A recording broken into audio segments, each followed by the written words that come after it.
Gentlemen, thank you so much. Thank you. Thank you so much for that warm welcome. Thank you so much. Now, some of you may know the last time I spoke at a convention, it turned out I was in the wrong place. So, Tampa, my fellow Republicans, thank you for welcoming me where I belong. Thank you.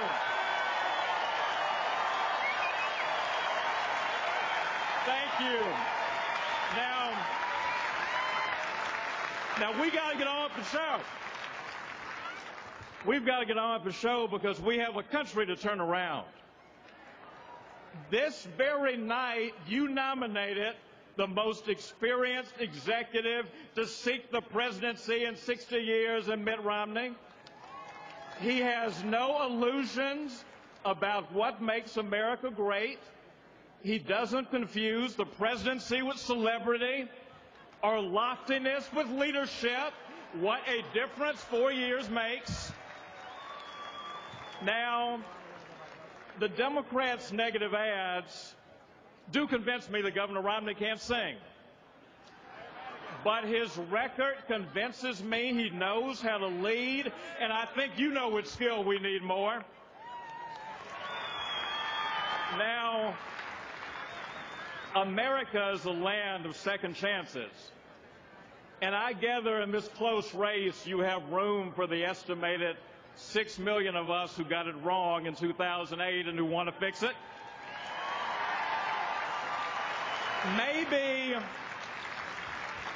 Maybe we should have known that night in Denver that things that began with styrofoam, Greek columns, and artificial smoke typically don't end well. Maybe the Hollywood stars and the glamour blinded us a little. You thought it was the glare. Some of us thought it was a halo. But in all seriousness, do you know why so many of us believed? We led with our hearts and our dreams that we could be more inclusive than America had ever been. And no candidate had ever spoken so beautifully. But dreams meet daybreak. The jobless know what I mean. So are the families who wonder how this administration could wreck a recovery for 3 years and counting.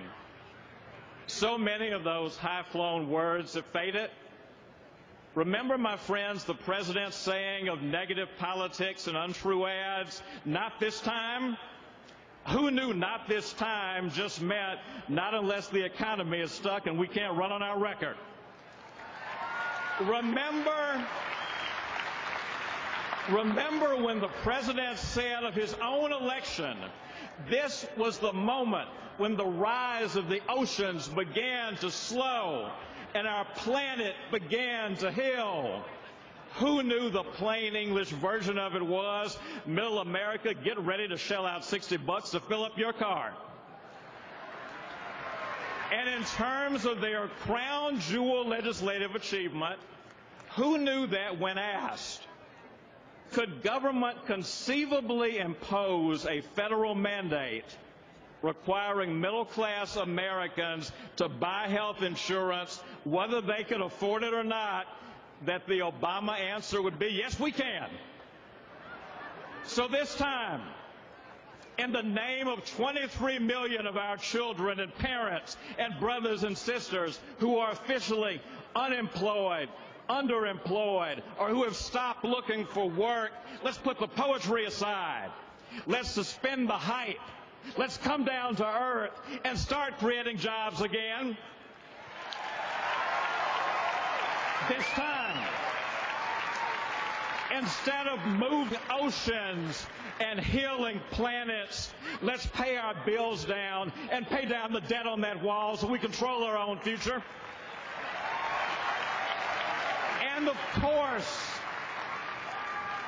And of course, we know that opportunity lies outside the reach of some of our people.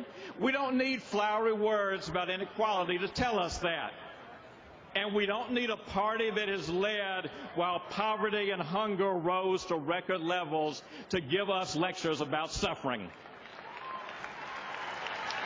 Now, ladies and gentlemen, there are Americans who are listening to this speech right now who haven't always been with you. And I want you to let me talk just to them for a moment. I know how loaded up our politics is with anger and animosity, but I have to believe we can still make a case over the raised voices. There are Americans watching right now who voted for the president, but they're searching right now because they know that their votes didn't build the country they wanted. To those Democrats and independents whose minds are open to argument, listen closely to the Democratic Party that will gather in Charlotte and ask yourself if you hear your voice in the clamor. Ask yourself if these Democrats still speak for you. When they say we have a duty to grow government even when we cannot afford it, does it sound like compassion to you? Or does it sound like recklessness? When you hear the party that glorified Occupy Wall Street blast success, when you hear them minimize the genius of the men and women who make jobs out of nothing, is that what you teach your children about work? When they tell you America is this unequal place where the powerful trample on the powerless, does that sound like the country your children or your spouse risked their lives for in Iraq or Afghanistan? Do you even recognize the America they are talking about? And what can we say about a house that doesn't honor the pictures on its walls? John Kennedy asked us what we could do for America. This Democratic Party asks, what can government give you? Don't worry about paying the bill. It's on your kids and grandkids. Bill Clinton took on his base and made welfare a thing you had to work for. This current crowd guts the welfare work requirement in the dead of night and won't tell the truth about it. Bill Clinton, Jack Kennedy, and Lyndon Johnson reached across the aisle and said, meet me in the middle, but their party rammed through a health care bill that took over 1/6 of our economy without accepting a single Republican idea, without winning a single vote in either house from a party whose constituents make up half of this country. You know, the Democrats used to have a night when they presented a film of their presidential legends. Folks, if they do it in Charlotte, the theme song should be this year's hit, Now You're Just Somebody That I Used to Know.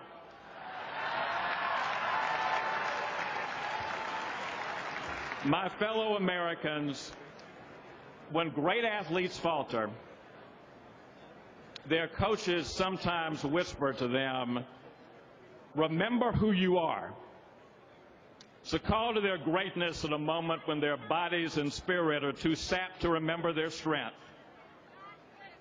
This sweet, blessed, God-inspired place called America is a champion that has absorbed some blows, but we bend, we do not break.